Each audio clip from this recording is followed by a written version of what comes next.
Certains voyages commencent avec des faveurs, tandis que d'autres débutent par la trahison. L'histoire de Joseph ne se déroule ni rapidement, ni facilement. Ce n'est pas une histoire de raccourci ou de succès soudain. C'est une histoire de préparation. Avant le palais, il y a eu la fosse. Avant la vocation, il y a eu la prison. Avant la victoire publique, il y a eu des saisons cachées où la foi a été testée, le caractère raffiné et l'obéissance formée dans le silence. Joseph était profondément aimé par son père, Jacob. Parmi ses nombreux fils, Joseph se distinguait, non pas parce qu'il était parfait, mais parce que la main de Dieu reposait sur sa vie. Jacob a marqué cet amour d'une tunique spéciale, un signe visible d'identité, de faveur et d'appel. Pourtant, ce qui était destiné à être un symbole de bénédiction est devenu une source de division. La faveur, mal comprise, attire souvent la jalousie. L'appel, révélé trop tôt, provoque souvent la résistance. Les frères de Joseph l'observaient attentivement.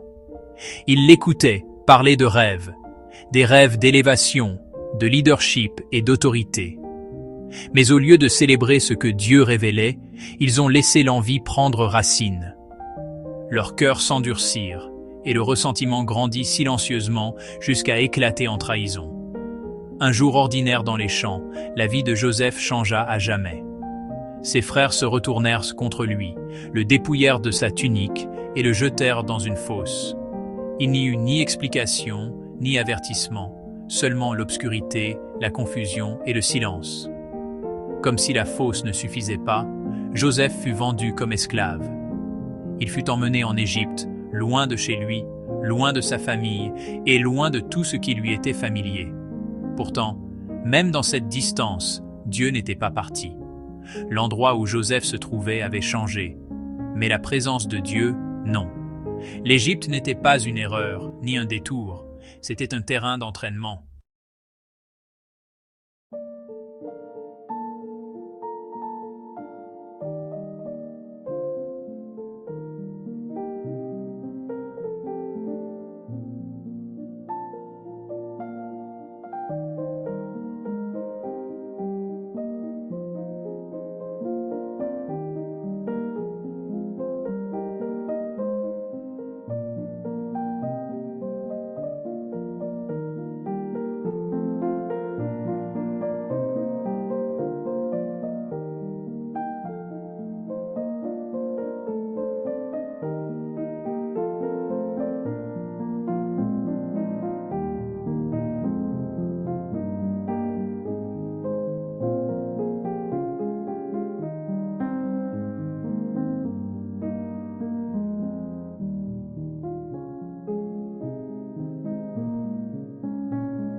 Dans la maison de Potiphar, Joseph vivait comme un serviteur, pourtant il se conduisait avec fidélité et intégrité.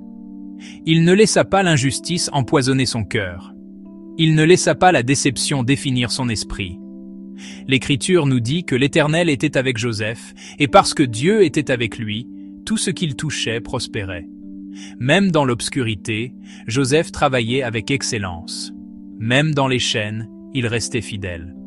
La faveur le suivait, non pas à cause de sa position, mais à cause de son caractère. Pourtant, la justice ne nous exempte pas de la souffrance.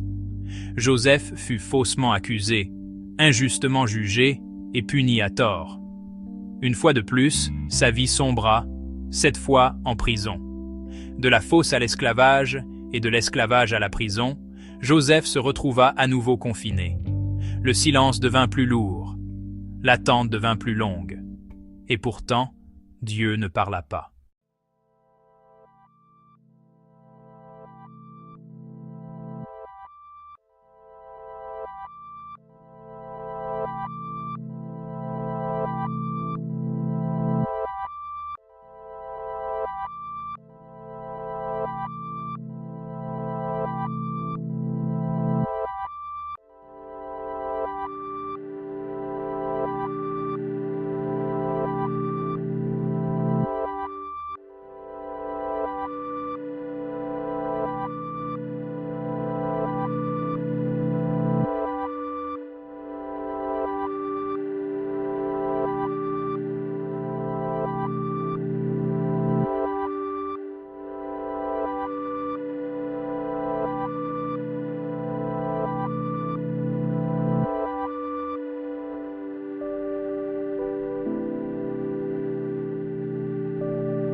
Puis soudainement, sans avertissement, tout changea.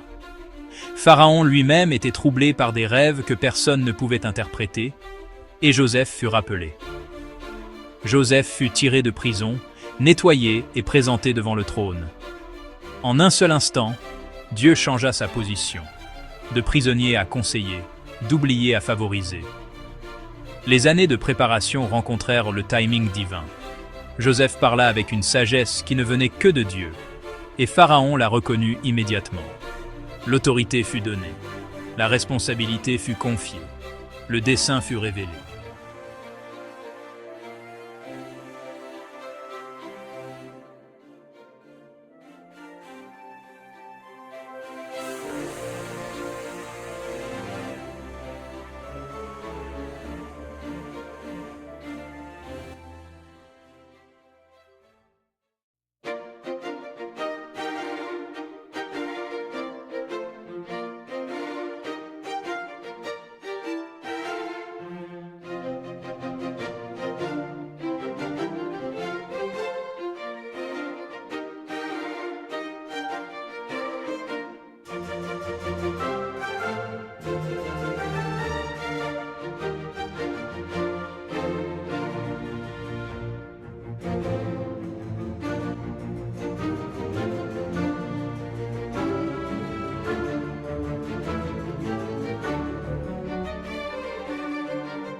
Vous aviez médité de me faire du mal, dit Joseph, mais Dieu l'a changé en bien.